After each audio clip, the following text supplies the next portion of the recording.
एक पैसे की रिकवरी नहीं हुई। हमारी ईमानदारी का सबसे बड़ा सर्टिफिकेट यही है। आज मेरा मन थोड़ा भारी है। बेल एप्लीकेशन लेकर और क्या कहा न्यायालय ने बड़े स्पष्ट रूप से कहा, one aspect regard to the transfer of money ₹3 फर्जी केस में जेल में डाल दिया गया।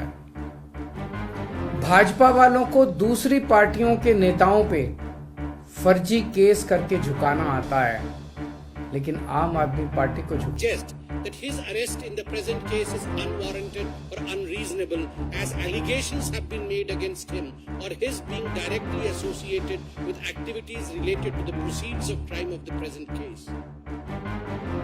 ये बहुत स्पष्ट रूप से कहा गया है कि कोई जो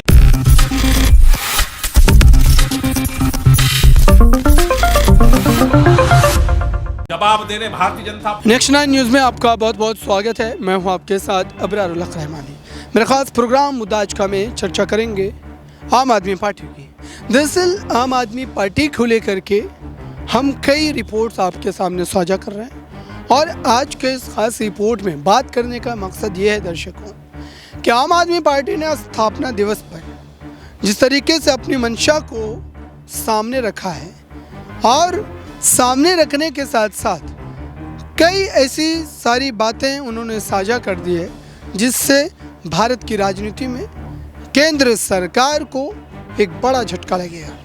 क्योंकि इस वक्त अगर सबसे ज़्यादा चुनौती आम आदमी पार्टी किसी के लिए खड़ी कर पा रही है तो वो चुनौती है भारतीय जनता पार्टी के लिए। भारतीय जनता पार्टी के खिलाफ आम आदमी पार्टी के तेवर जिस ढंग से देखने को मिल रहे हैं वो ये दर्शाते हैं कि आने वाली राजनीति में कहीं ना कहीं आम आदमी पार्टी इस पूरे मामले पर बीजेपी को कड़ी टक्कर देती नजर आएगी और एक विकल्प बन करके भी उभरेगी। हालांकि आज स्थापना दिवस था दर्शकों और इस स्थापना दिवस पर कार्यकर्ताओं से बात करते हुए, मीडिया कर्मियों से बात करते हुए अरविंद केजरीवाल ने कई बड़े दावे किए और ये भी कहा कि उनकी पार्टी को जनता का समर्थन है, जनता का विश्वास प्राप्त है और चाहे कोई भी बड़ी पार्टी हो किसी भी तरीके से यहाँ पर उन्हें डराने धमकाने का काम करे, ईडी की कार्रवाई को लेकर के, सीबीआई की कार्रवाई को लेकर के वो किसी भी तरीके से पीछे हटने वाले नहीं हैं और इस लड़ाई को वो डट करके लड़ेंगे,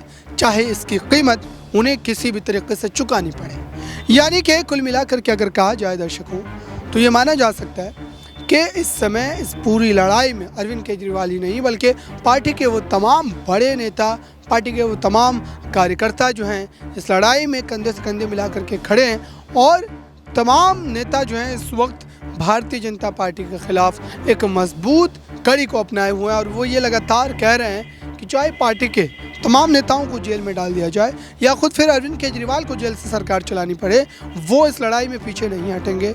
ये बात खुद गोपाल राय ने भी एक प्रेस कॉन्फ्रेंस में कही थी और ये बताया था कि इस लड़ाई को जिस ढंग से भाजपा लड़ रही है दरअसल ये उनको ही उल्टा नुकसान पहुंचाने वाला है। आइए आपको ये बयान सुनवाते हैं अरविंद केजरीवाल का। उन्होंने अपने बयान में क्या सारी बातें साझा की। जवाब दे रहे भारतीय जनता। एक पैसे की रिकवरी नहीं हुई। हमारी ईमानदारी का सबसे बड़ा सर्टिफिकेट यही है। आज मेरा मन थोड़ा भारी है। ये पहला स्थापना दिवस है जब हमारे साथ मनीष सिसोदिया जी नहीं है, सत्येंद्र जैन जी नहीं है, संजय सिंह, विजय नायर हमारे साथ नहीं है। उन लोगों को फर्जी केस में जेल में डाल दिया गया है। भाजपा वालों को दूसरी पार्टियों के नेताओं पे फर्जी केस करके झुकाना आता है, लेकिन आम आदमी पार्टी को झुकाना नहीं आता।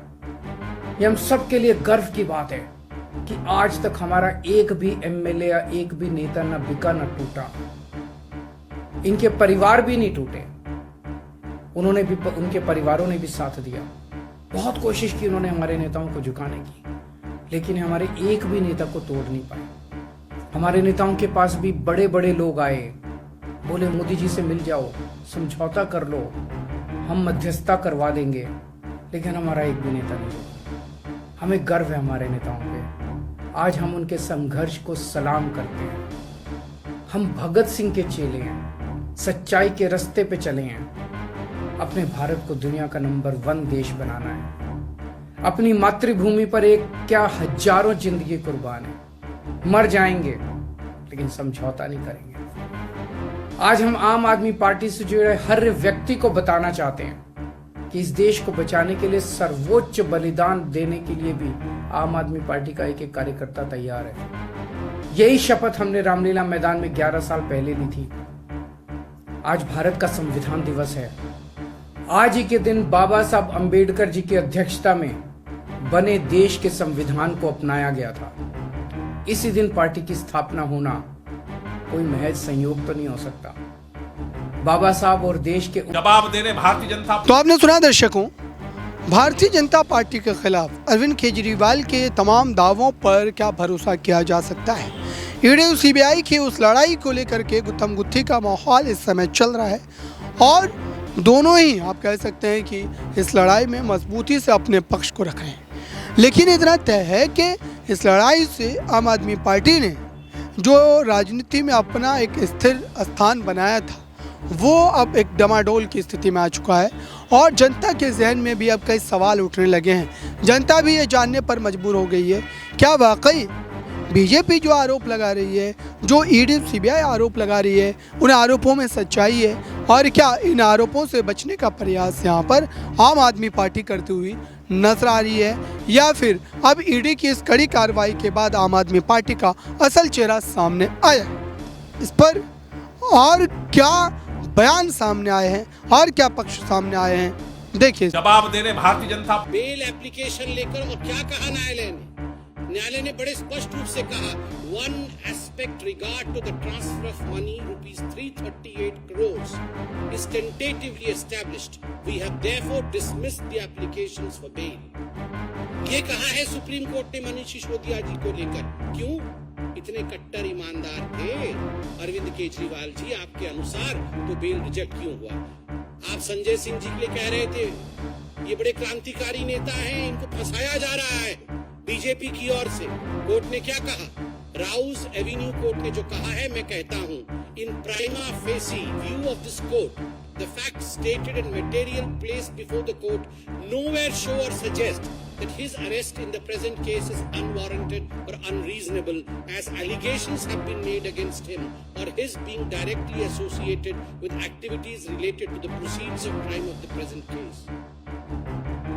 ये बहुत स्पष्ट रूप से कहा गया है कि कोई जो एलिगेशन लगाते थे आप कि ये पॉलिटिकली मोटिवेटेड है, ऐसा नहीं है।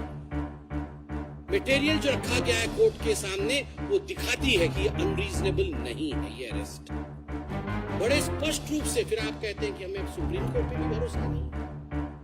इतना ही नहीं, अरविंद केजरीवाल जी आपने अपने चिट्ठी में लिखा है कि ये मनोज तिवारी जी, इनको कैसे मालूम पड़ गया कि मुझे समन होगा और मुझे अरेस्ट किया जाएगा। ये अरविंद जी, ये मनीष सिसोदिया जी को जब ईडी ने बुलाया था और जब संजय सिंह को ईडी ने बुलाया था तो आप अपना भाषण खुद निकालिए। आपने खुद अपने भाषण में कहा था, मुझे मालूम है ये मनीष सिसोदिया जी को छोड़ने वाले नहीं है, मनीष सिसोदिया जी को ईडी बुलाने वाली है और उसके बाद उन्हें गिरफ्तार भी करने वाली है। ये एक बार नहीं, दसियों बार आपने कहा था। जवाब देने भारतीय जनता तो आपने देखा दर्शकों, जिस मामले को लेकर के हम लगातार चर्चा करते हैं और इस बात को समझने की कोशिश करते हैं कि दरअसल आम आदमी पार्टी के संयोजक अरविंद केजरीवाल ने भले ही एक ईमानदाराना राजनीति की शुरुआत ज़रूर की, लेकिन उन्होंने कहीं ना कहीं ईमानदार जो राजनीति की बात वो हमेशा कर रहे हैं, दरअसल वो ईमानदारी भी उनकी अपने मनपसंद की है। यानी कि आम आदमी पार्टी ने अपने अध्यक्ष को लेकर के एक कानून जो बनाया, यानी कि जो संविधान होता है पार्टी का, उसके लिहाज से अगर देखा जाए तो पार्टी का कोई भी नेता जो है लगातार 2 बार के बाद तीसरी बार पार्टी का जिम्मेदार नहीं बन सकता, संयोजक नहीं बन सकता। लेकिन उन्होंने फिर इसमें परिवर्तन किया और ये भी कहा कि वर्तमान संयोजक अगर ये चाहे तो वो ताउम्र तक जो है, यानी कि अपने जीवन भर तक भी वो इसका संयोजक बना रह सकता है। यानी कि इसमें भी एक बड़ा परिवर्तन कर दिया गया है दर्शकों। तो इस लिहाज से आप समझिए कि कथनी और करनी में कितना अंतर है। तो क्या इससे ये मान लिया जाना चाहिए कि आम आदमी पार्टी का अब असल स्वरूप जो है वो निकल करके बाहर आ रहा है और ईडी जो आरोप लगा रही है वो सच है। हालांकि इसको अभी भी कोर्ट में साबित करना बाकी है। फिलहाल इस खास रिपोर्ट में बस इतना ही। जुड़े रहें बड़ी खबरों के लिए नेक्स्ट 9 न्यूज़ के साथ।